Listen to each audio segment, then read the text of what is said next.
اتباع سنت اہل کتاب کی مخالفت کہ وہ سحری نہیں کھاتے، اور ہم لوگ حد الوسع ان کی مخالفت کے مامور ہیں۔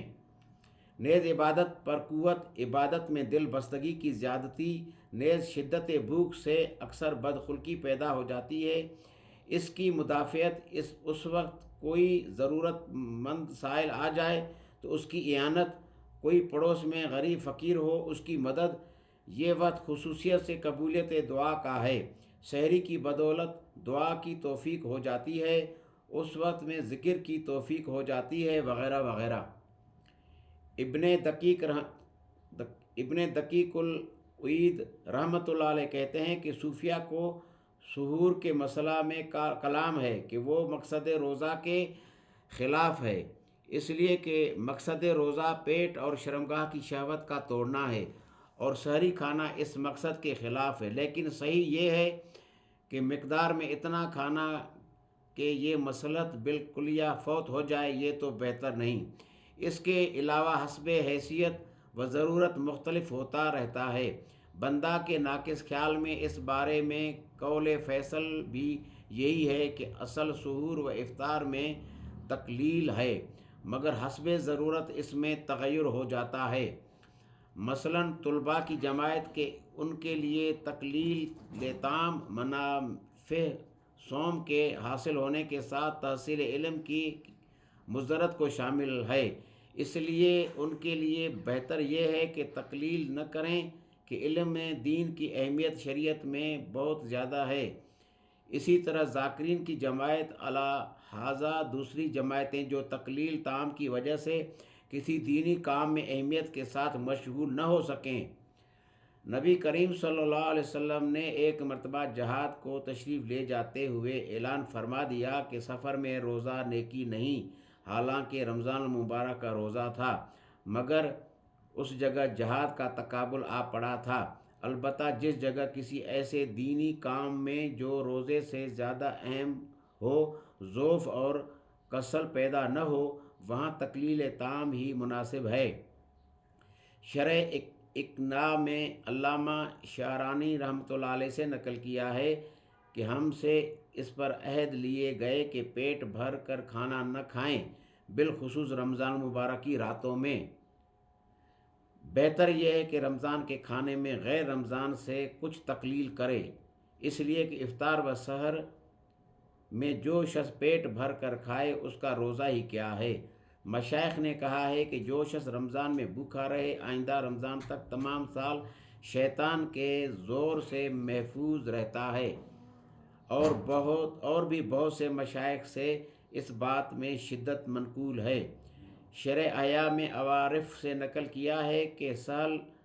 رحمۃ اللہ علیہ بن عبداللہ تستری 15 روز میں ایک مرتبہ کھانا تناول فرماتے تھے،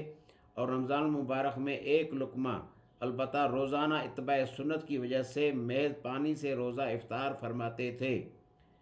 حضرت جنید رحمۃ اللہ علیہ ہمیشہ روزہ رکھتے، لیکن اللہ والے دوستوں میں سے کوئی آتا تو اس کی وجہ سے روزہ افطار فرماتے، اور فرمایا کرتے تھے کہ ایسے دوستوں کے ساتھ کھانے کی فضیلت کچھ روزہ کی فضیلت سے کم نہیں۔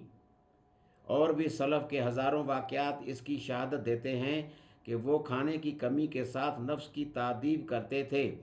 مگر شرط وہی ہے کہ اس کی وجہ سے اور دینی اہم امور میں نقصان نہ ہو۔ اللہ پاک سارے مسلمانوں کو رمضان مبارک کے روزوں کو اہتمام کے ساتھ ادا کرنے کی توفیق دے۔ تراویح کو تلاوت، ذکر، اذکار، دعائیں اور خوب تہجد، اشراق، چاشت، اوابین، نوافل، خوب اللہ کی طرف متوجہ ہونے کی توفیق نصیب فرمائے، تقوی حاصل کرنے کی توفیق نصیب فرمائے۔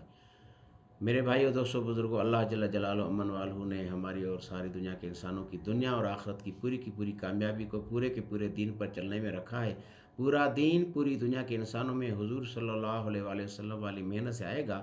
اور وہ محنت ختم نبوت کے صدقے ہر مسلمان کے ذمہ ہے۔ اس محنت کو سیکھنے کے لیے بزرگ فرماتے ہیں کہ سب سے پہلے 4 مہینے لگا کر اس محنت کو سیکھا جائے، پھر زندگی کا مقصد بنا کر مرتے دم تک اس دعوت کے کام کو کیا جائے۔ اور بزرگ فرماتے ہیں کہ مقام پہ رہتے ہوئے ہر مسلمان 5 اعمال کرے، ان 5 اعمال میں سے روزانہ کے 3 اعمال، روزانہ جو ہے مشورہ کرے، روزانہ تعلیم ہے گھر میں مسجد میں شغل کی جگہ پر، اور روزانہ دعوت کے لباس فارغ کرے، اور اس کے ساتھ ہفتے میں 2 گشت کرے، مہینے میں 6 روزہ لگائے۔ اللہ پاک توفیق نصیب فرمائے، ہر سال 4 مہینے لگائے، کم از کم سال میں چلہ لگائے، اور جن احباب کے 4 مہینے لگ گئے ہوں اور 2 سال مقامی کام انہوں نے کیا ہو، اور ان کے مقامی کام کے علاوہ جو قواعد باقی ہے وہ پورے ہوں، تو ایسے احباب کے لیے بزرگ فرماتے ہیں کہ 1 سال جماعتوں کی ترتیب بنا کر جماعت کے ساتھ بیرون ممالک تشریف لے جائے اپنے مسلمان بھائی سے ملاقات کرنے کے لیے، 7 مہینے کے لیے بیرون ممالک کی جماعتیں بنا کر باہر تشریف لے جائیں اپنے مسلمان بھائیوں کو دعوت کے کام کے لیے تیار کرنے کے لیے اور پورے دین پر چلنے کے لیے۔ اور ملک کے اندر 1 سال کی پیدل جماعتوں کے تقاضے ہیں، اور ہر سال 4 مہینے لگانے کے تقاضے ہیں۔ تو انشاءاللہ تعالی میرا بھی ارادہ ہے 7 مہینے کا، اور اس جمعے سے انشاءاللہ تعالی 5 جو ہے نا اپریل کو 2024 کو، یہ آخری اشرا ہے رمضان مبارک، اس میں انشاءاللہ دوبارہ سے روزہ لگانے کا انشاءاللہ ارادہ ہے۔ تو آپ حضرات بھی جو ہے نا ارادے فرمائے اپنے، آپ لوگ بھی تیار ہیں انشاءاللہ، اللہ تعالیٰ عمل کرنے کی توفیق نصیب فرمائے۔ سبحان اللہ و بحمدہ، سبحانک اللہم و بحمدک، اشہد ان لا الہ الا انت، نستغفرک و نتوب الیک، نستغفرک و نتوب الیک، نستغفرک و نتوب الیک۔ سبحان ربک رب العزۃ عما یصفون وسلام علی المرسلین والحمد للہ رب العالمین، آمین برحمتک یا ارحم الراحمین۔